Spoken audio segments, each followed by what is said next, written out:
이제 우리 함께 하나님의 말씀 보도록 하겠습니다. 요한복음 1장 43절부터 51절까지의 말씀입니다. 무화과 나무 아래 있을 때라는 말씀의 제목으로 함께 하나님의 말씀을 나누도록 하겠습니다.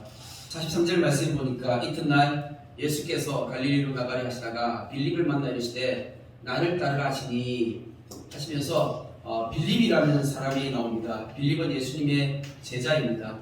예수님께서 지금 현재 요한복음 1장 말씀에 보면 제자들을 부르고 계세요.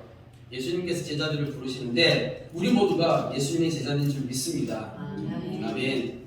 예수님께서 제자들을 부르실 때 우리가 이제 교회에 나와서 예수님을 믿게 될 때에 사실 여러 가지 다양한 종류가 있습니다. 어떤 사람은 친구가 전도해서 또 이렇게 교회에 나올 수도 있고, 어떤 사람은 태어나서 그냥 보니까 어느 순간 내가 정신 차려보니까 내가 교회 다니고 있는 거예요. 그런 사람도 있지 않습니까? 제가 그랬습니다. 어느 순간 제가 보니까 내가 교회 다니고 있대요. 이게 모태신앙들이 좀 그렇습니다. 근데 모태신앙들의 단점이 있어요. 뭔지 아십니까? 교회를 오랫동안 다니잖아요. 교회를 오랫동안 다니면서 내가 구원받은 줄 착각하고 있는 거예요. 내가 하나님을 알고 내가 예수님 안다고 생각해서 구원받은 줄 착각하고 믿는 사람들이 굉장히 많다는 단점이 있습니다. 그런데 이런 모태신앙 외에도 또 이렇게 부모님으로부터 아니면 친구로부터 아니면 이런 것들 외에 또 놀라운 게 뭐냐면 예수님께서 친히 부르실 때가 있어요. 빌립 같은 경우 그렇습니다. 예수님께서 친히 부르셨어요. 나를 따르라. 지금 이 시대, 우리가 살아가는 이 시대에 예수님께서 친히 부르는 사람이 있습니까? 예수님께서 친히 부르는 사람이 있을까요? 네, 지금 이 시대도 있습니다. 예를 들면 저기 중동 지역 같은 데 가면 지금 현재 전 세계적으로 기독교가 가장 부흥하고 있는 지역이 어딘지 아십니까? 이란이라든지 아프가니스탄 같은 이런 나라들이 지금 가장 지난 10년 동안 교회가 가장 크게 부흥한 지역입니다. 놀랍지 않습니까? 그런데 사실 이란 같은 경우는 우리가 잘 알다시피 거기는 이슬람교를 믿기 때문에 예수님을 믿을 수가 없거든요. 굉장히 어려운데 어떻게 예수님 믿냐면 꿈에 잠을 자다가 예수님이 나타나시는 거예요. 예수님이 나타나셔가지고 나는 예수다. 너는 이제 나를 믿고 따라야 된다. 이런 식으로 해가지고 사람들이 꿈에서 예수님 만나가지고 그래가지고 이제 그때부터 라디오 방송을 듣는 거예요. 그러니까 TV라든지 이런 것들을 볼 수가 없으니까 라디오 방송을 통해 가지고 그 지역에도 우리 이제 선교 방송이 이제 흘러가거든요. 그래서 선교 방송을 통해 가지고 매주 이렇게 설교를 듣고 하나님 말씀 배우고 그렇게 혼자서 신앙생활하면서 예수님을 믿는 사람들이 지금도 있어요. 근데 그런 사람들이 너무 많은 거예요. 그래서 저기 중동 지역에 많은 사람들이 진짜 예수님께 찾아오셔가지고 그 예수님으로 인해가지고 구원받는 사람들이 굉장히 많습니다. 지금 이 시대에도 없는 게 아니고 있어요. 근데 우리나라에 있는 사람들이 많이 없다 보니까 우리가 잘 모르거든요. 그런데 하나님께서는 정말 다양한 방법으로, 예수님께서는 정말 각양각색으로 다양한 방법으로 우리를 부르고 계신다는 것입니다. 우리 성도님들 어떻게 교회에 나오셔서 예수님 믿게 되고 예수님의 제자가 되었습니까? 네.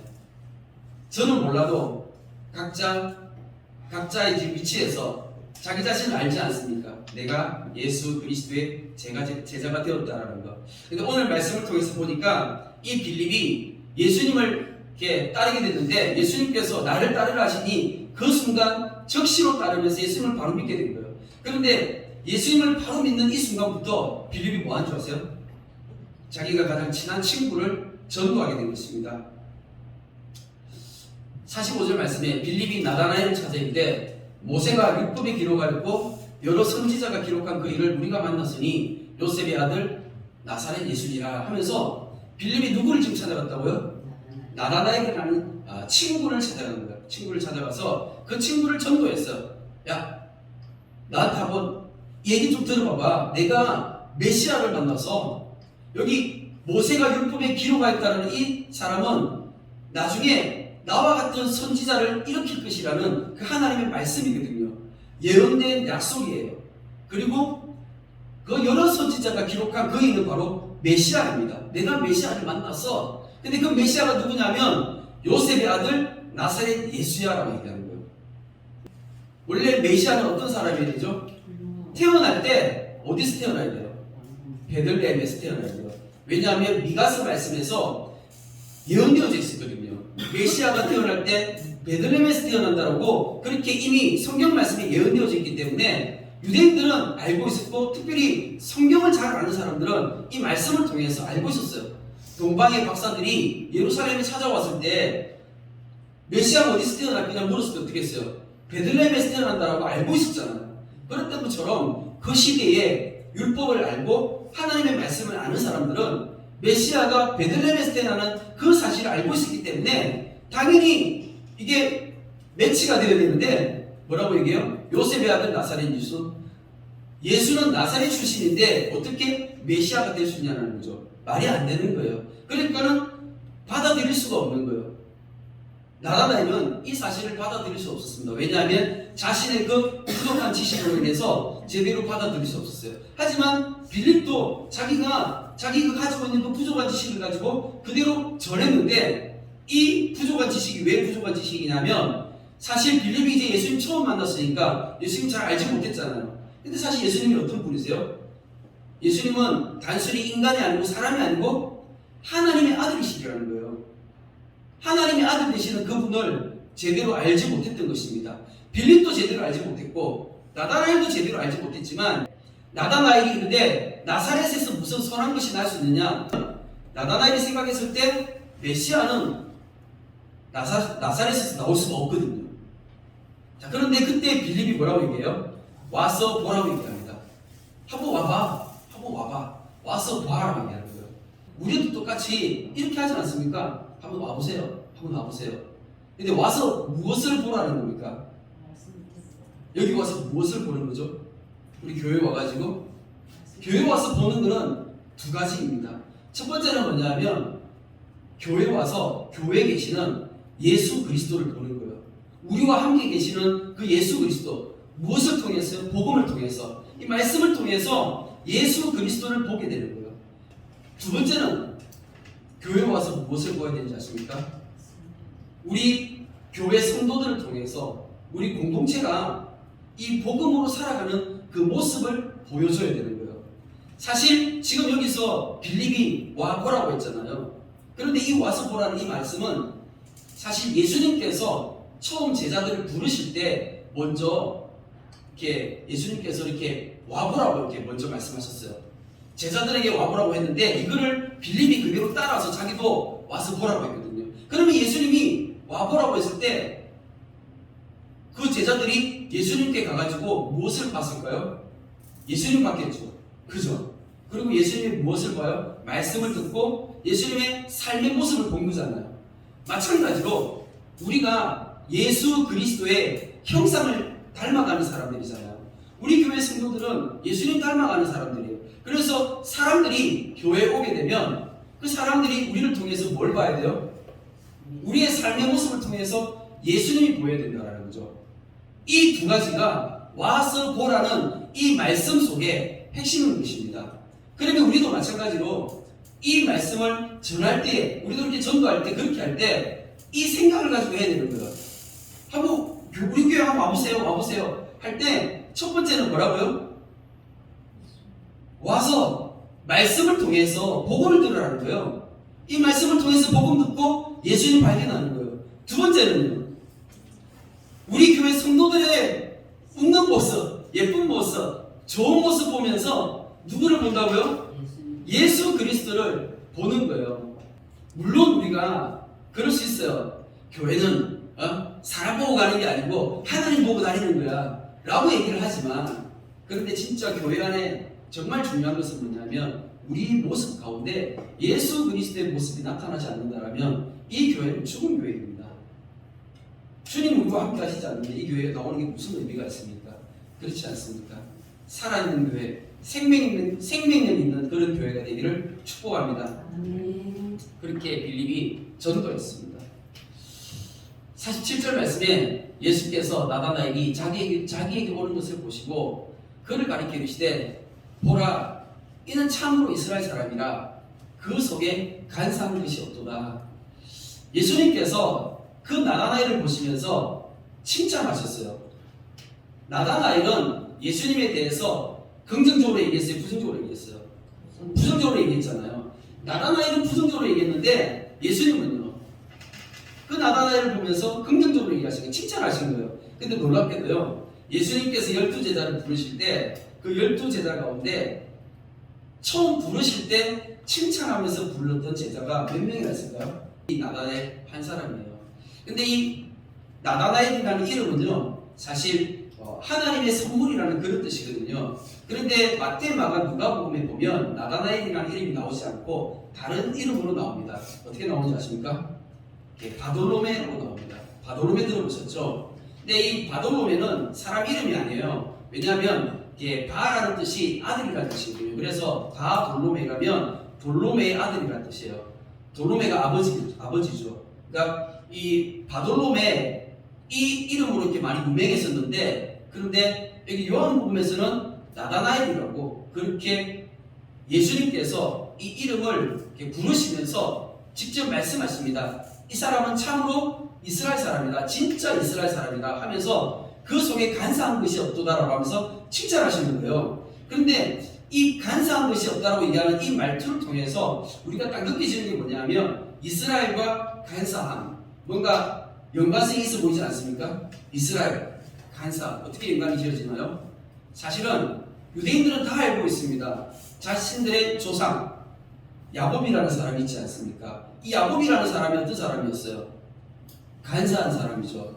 그냥 부모를 속이기도 하고 자기 형을 속이기도 했던, 그렇게 다른 사람에게 속이고 거짓말했던 그런 사람이 야곱이었어요.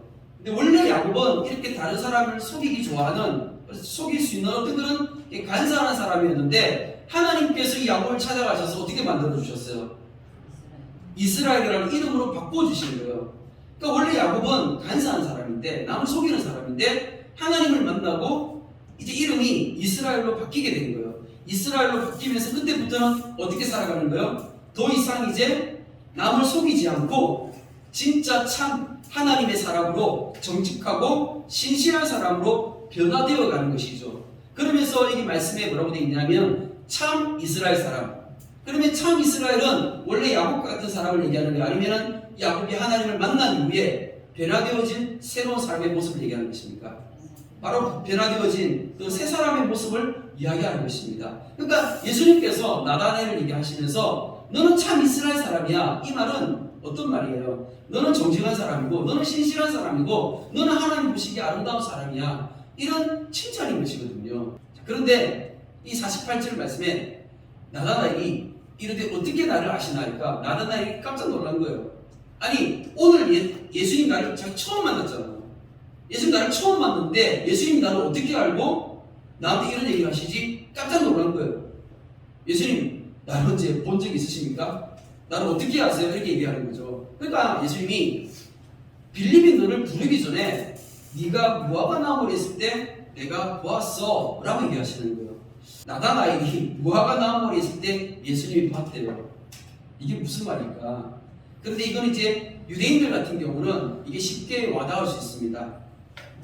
왜냐하면 유대인들 같은 경우는 그 지역이 팔레스타인 지역은 굉장히 햇볕이 낮에 뜨거운 지역이잖아요. 그런데 생각보다 건조한 지역이에요. 그래서 나무 밑에 이 그늘에 들어가게 되면 햇빛이 쨍쨍 내리치는 낮이라도 서늘하면서 시원해집니다. 그래서 사람들이 이 무화과 나무는 이렇게 이 나무 잎이 이렇게 좀 넓적하거든요. 나무 잎이 넓적하다 보니까 무화과 나무 아래에 들어가게 되면 그늘이 져서 그냥 그 자체로 그냥 시원한 거예요. 그러다 보니까 사람들이 무화과 나무 아래에서 쉬기도 하고 책도 보기도 하고 기도도 하기도 하면서 여기서 모임을 많이 가지는 것입니다. 그런데 예수님께서 지금 나다나엘에게 뭐라고 얘기하시냐면 네가 무화과 나무 아래 있을 때 내가 보았다 얘기하는 거예요. 그 말씀은 뭐냐면 유대인들 가운데 경건한 사람들은 이 무화과 나무 아래에서 자기 기도 시간을 갖는 거예요. 그리고 그 무화과 나무 아래에서 항상 하나님의 말씀을 읽고 묵상하면서 기도하는 그런 시간들을 평소에 가지는데, 나다나엘은 그냥 무화과 나무 아래에서 형식적으로 하루 3번 기도하는 사람이 아니라 이 사람은 진짜 하나님 앞에서 간절히 자기 자신의 마음을 토하면서 하나님 앞에 진짜 구해야 될 것들을 구하면서 기도하고 있었던 사람이에요. 예수님은 그것을 보셨던 거죠. 예수님은 딱 나다나엘을 딱 보자마자 아시는 거예요. 그냥 이 사람을 딱 보자마자 그 사람을 깨뜨려 보시는 거죠. 너는 이런 사람이야. 그런데 예수님께서 그 나다나엘을 딱 깨뜨려 보실 때 나다나엘을 칭찬하셨어요. 왜요? 그건 이유가 있는 것입니다. 49절 말씀에 나다나엘이 대답하되 랍비여, 당신은 하나님의 아들이시여 당신은 이스라엘의 임금이로소이다 하면서 이 나다나엘이 예수님이 자기 자신의 이 중심을 딱 깨뜨려 보는 걸 보고 깜짝 놀란 거죠. 사실 그가 가지고 있었던 지식은 뭐냐면 메시아가 오면 메시아가 어디서 태어나야 돼요? 베들레헴에서 태어나야 됩니다. 근데 예수님은 어떻게 불려졌나요? 나사렛 예수라고 불려졌습니다. 분명히 이게 매치가 되지 않음에도 불구하고 예수님이 자기 자신을 꿰뚫어 보고 있는 그 사실을 보고 충격받은 것이죠. 사실 하나님은요, 나를 만드신 분이잖아요. 하나님은 나보다 나를 더 잘 아시는 분이에요. 나보다 나를 더 잘 아시기 때문에 내가 가지고 있는 모든 문제를 누가 아시는 거예요? 하나님이 아시잖아요. 그러면 내 문제를 누구한테 구할 수 있는 겁니까? 누구한테 토로할 수 있는 거예요? 하나님께 토로할 수 있는 거죠. 나보다 나를 더 잘 아시기 때문에 하나님 앞에 울기만 해도 하나님은 들으실 수 있는 분이시고 하나님 우리에게 말씀하실 수 있는 분이시고 우리의 모든 것들을 아시는 분이세요. 그런데 놀라운 이 고백이 있습니다. 뭐냐면 나다나엘이 이렇게 고백을 해요. 당신은 하나님의 아들이시오. 당신은 이스라엘 임금이십니다라고 고백을 해요. 아니 이건 너무나 충격적이죠. 왜냐하면 한번 생각해 보세요. 지금 나다나엘이 예수님 처음 만났잖아요. 나다나엘이 예수님 처음 만났는데 처음 만나는 그 순간에 뭐라고 얘기해요? 당신은 하나님의 아들이십니다라고 고백해요. 이게 말이 됩니까? 예수님께서 왜 십자가에 죽으셨는데요? 예수님께서 왜 십자가에 죽으셨죠? 예수님께서 십자가에 죽으셨던 그 이유가 뭐냐면 물론 우리의 죄 때문에 죽으셨습니다. 하지만 명목상으로 겉으로 보기에 어떤 이유가 있었냐면 신성모독이에요. 왜 신성모독이죠? 예수님이 자기 자신을 하나님의 아들이라고 했기 때문에 그래서 종교 지도자들이 어떻게 했어요? 예수님을 십자가 못 박아 죽여버렸잖아요. 바리새인들과 서기관들이 예수님을 인정하지 않았던 게 뭐였어요? 예수님이 하나님의 아들임을 인정할 수 없었던 거죠. 그런데 놀랍게도 나다나엘은 예수님 처음 딱 만나는 순간 당신은 하나님의 아들이시여. 하나님의 아들이란 말이 무슨 말입니까? 하나님의 아들이란 말은 그분이 하나님이시라는 거죠. 아니 어떻게 나다나엘 입에서 예수님을 하나님의 아들로 고백할 수 있죠? 어떻게 이럴 수 있을까요? 이것은요 이미 구약 성경 말씀에 예언되어져 있었습니다. 한번 보실까요? 시편 2편 6절 7절 말씀입니다. 우리 같이 한번 읽어보도록 하겠습니다. 내가 나의 왕을 내 거룩한 산 시온에 세웠다 하시도다. 내가 여호와의 명령을 전하노라. 여호와께서 내게 이르시되 너는 내 아들이다. 오늘 내가 너를 낳았다. 아멘. 시편 2편은 다윗의 시입니다. 그런데 이 다윗의 시 가운데 이 고백 가운데 이런 표현이 있어요. 내가 나의 왕을, 내가는 다윗이겠죠? 다윗이 자신의 왕을 지금 노래하고 있는 거예요. 그런데 그 자신의 왕은 어디에서 왕이 되시고 어디에 서 있냐면 거룩한 산 시온에 서 계시는 거예요. 그런데 우리가 잘 알듯이 시온이 어디입니까? 시온은 예루살렘이에요. 예루살렘에 있는 그 산 고무리를 시온산이라고 하는데 그런데 그 시온함이 예루살렘이거든요. 그러니까 예루살렘에서 왕이 되신 분인 거예요. 그런데 그 예루살렘에서 왕이 되신 그분을 하나님이 뭐라고 얘기하시냐면 내가 여호와의 명령을 전하노라. 여호와께서 내게 이르시되 너는 내 아들이라. 하나님이 너는 내 아들이라고 말씀하시는 거예요. 누구를요? 다윗이 부르는 그 왕을. 다윗이 부르는 그 왕은 메시아이죠. 그 메시아를 하나님께서 내 아들이라고 말씀하신 게 이렇게 시편에 이미 예언되어져 있습니다. 그러니까 율법을 묵상하고 율법을 진짜 제대로 아는 사람들은 예수님께서 오셨을 때 나는 메시아야, 내가 하나님의 아들이야 하면 그러면 진짜 알아들을까요? 못 알아들을까요? 진짜 성경을 아는 사람은요? 알아듣는 사람인 거죠. 알아듣는 거죠. 그런데 왜 바리새인들과 서기관들은 이거를 몰랐을까요? 이걸 왜 몰랐을까요? 맞습니다. 믿기 싫은 거예요. 받아들이기 싫은 거예요. 왜요? 예수가 메시아가 되면 뭐가 문제죠? 내가 지금 가지고 있는 모든 권력과 모든 지위와 모든 부귀가 어떻게 돼요? 다 내려놔야 되는 거예요. 그게 싫은 거예요. 그게 싫은 거예요. 종교 지도자도 그게 싫었던 것이었습니다. 근데 진짜 하나님의 말씀을 아는 사람들은 처음 예수님 만난 그 순간에 예수님이 하나님의 아들이심을 알고 있었던 거죠. 아는 거죠. 왜요? 나다나엘은 처음부터 알았었어요. 왜요? 무화과 나무 아래서 하나님의 말씀을 묵상했잖아요. 하나님의 말씀을 늘 묵상하면서 그리고 기도했었어요. 나다나엘이 무슨 기도했을까요? 주님, 메시아를 보내주십시오. 주님, 하나님 메시아를 보내주십시오. 메시아를 통해서 뭐가 이루어지게 해달라고요? 이스라엘의 회복을 꿈꾸는 것입니다. 왜냐하면 그 시대는요, 로마 제국 시대였거든요. 그래서 이스라엘은 그때 당시에 로마 제국의 식민지였잖아요. 예수님 당시 때 로마 제국이 식민지였어요. 그리고 예수님이 태어날 때 그때 이 유대를 다스리던 사람이 누구였습니까?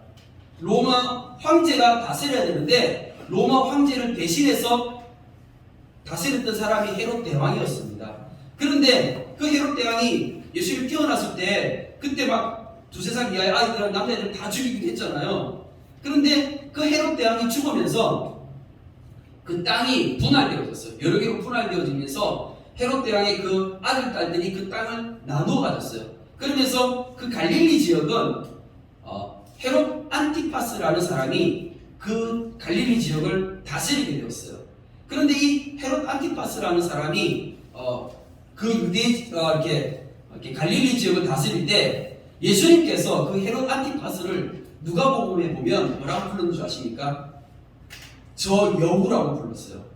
이 헤롯 안티파스가 세례 요한의 목을 쳤던 사람이에요. 그러니까 그 시대는 사실 이스라엘이라는 나라는 없잖아요. 우리가 옛날에 일제강점기 때에 일제 식민지 하에 있었던 것처럼 그때 당시에 조선 사람들의 소원이 뭐예요? 독립이잖아요. 나라가 다시 세워지는 거잖아요. 그랬던 것처럼 마찬가지로 이스라엘 사람들의 소원은 이스라엘 나라가 회복되어지는 게 소원이었어요. 경건한 사람들은 그러니까 날마다 소원하는 게 메시아가 와서 이 모든 것에서 이제 해방되어지고 메시아를 통해서 나라가 세워지고 부강한 나라가 되어지는 것, 하나님의 나라가 건설되어지는 이것이 꿈이었던 거예요. 그러니까 나다나엘이 무화과 나무 아래서 기도했던 것은 이것이었습니다.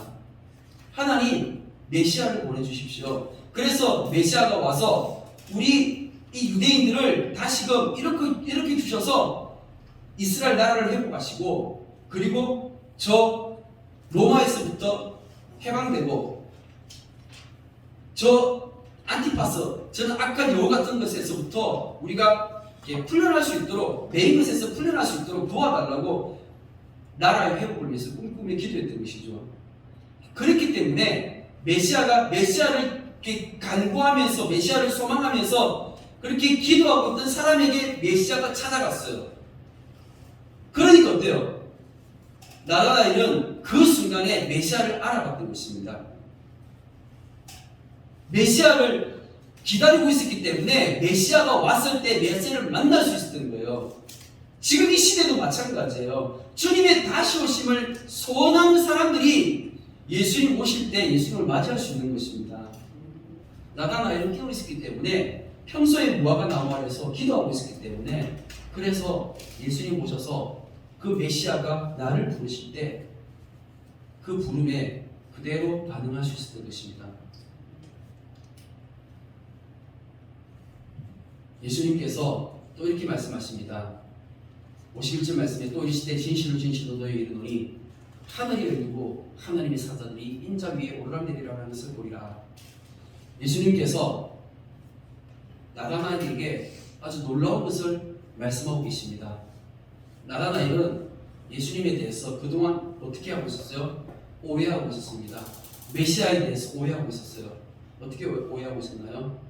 메시아가 와서 그리고 난 다음에 이스라엘을 로마의 식민지에서부터 독립시켜서 그리고 이스라엘 나라를 부강한 나라로 만들어서 전 세계에 그렇게 하나님의 나라가 크게 확장되어져 갈 것을 꿈꿨던 세상적인 그런 꿈을 꿨던 사람이었어요.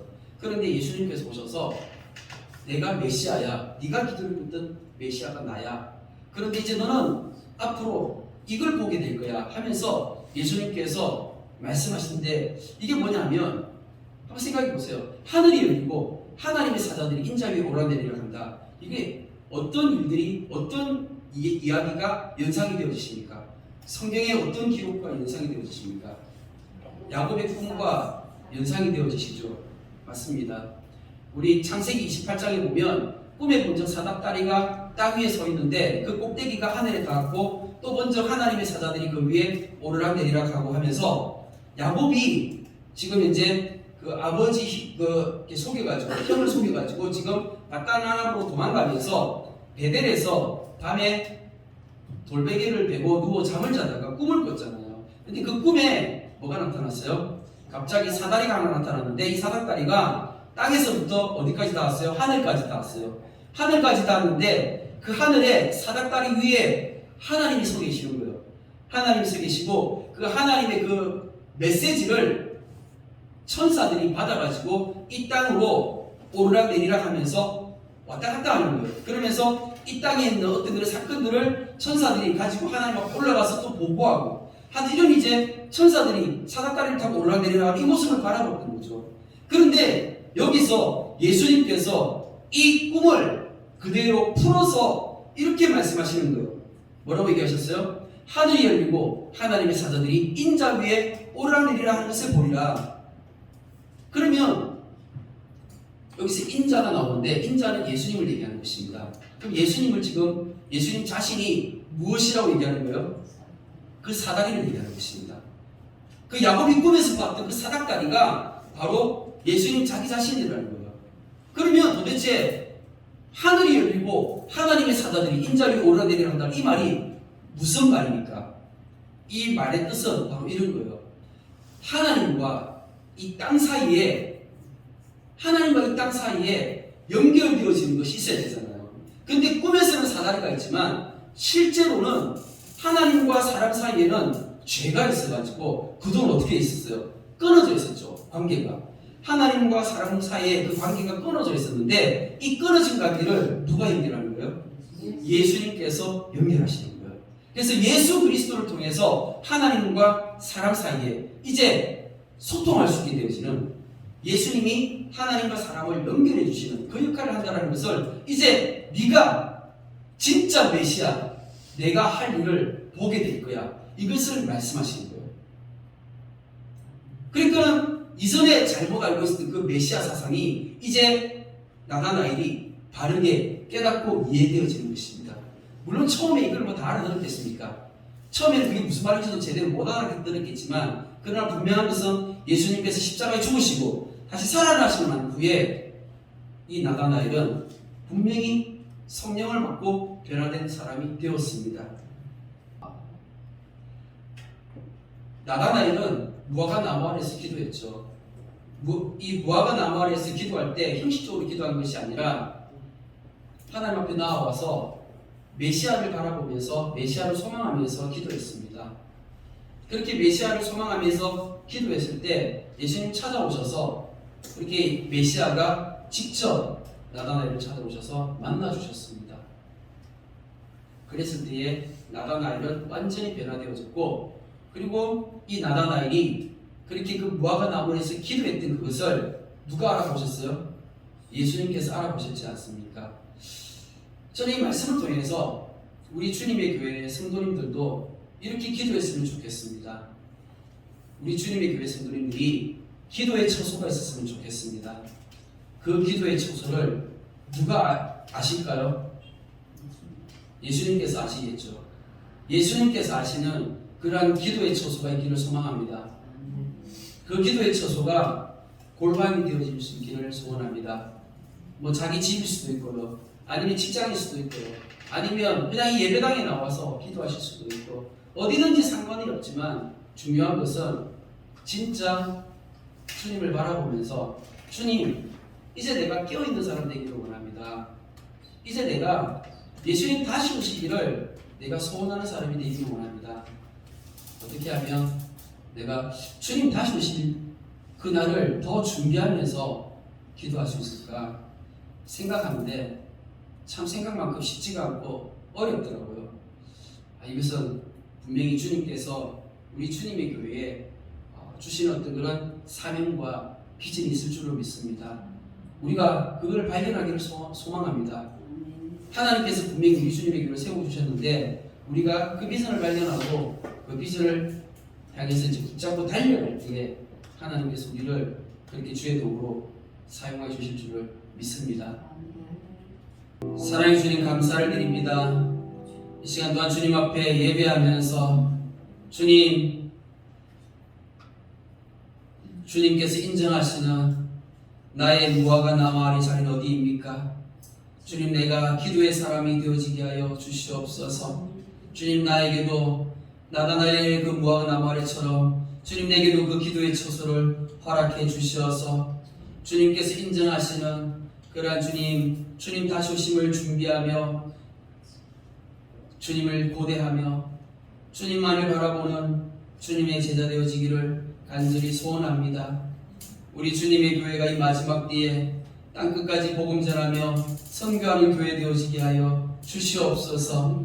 이제 이 지역 주민들에게 또 나머지 많은 이웃들에게 복음을 전할 때에 와보라 말할 수 있는 주님, 와보라 강력하게 권할 수 있는 우리 주님의 교회 성도들이 되어질 수 있도록 인도하여 주시옵소서. 우리 안에 오직 예수 그리스도만을 전하는 복음이 살아있게 하여 주시옵소서. 또한 우리 주님의 교회 귀한 성도들의 삶이 또한 아름다운 모습이 되어져서 예수 그리스도의 향기를 나타낼 수 있는 아버지 그러한 복음만을 향해 살아갈 수 있는 우리 성도님들이 다 되어질 수 있도록 주님 은혜를 베풀어 주시옵소서. 주님, 이 마지막 때에 우리 주님의 교회가 깨어있는 교회 되어지기를 다시 한번 기도하오니 주님, 우리를 주의 도구로 삼아주시고 주님, 이 마지막 때에 주님께서 우리를 인도하여 주시옵소서. 감사를 드리오며 살아계신 예수 그리스도 이름으로 기도드립니다. 아멘. 아멘.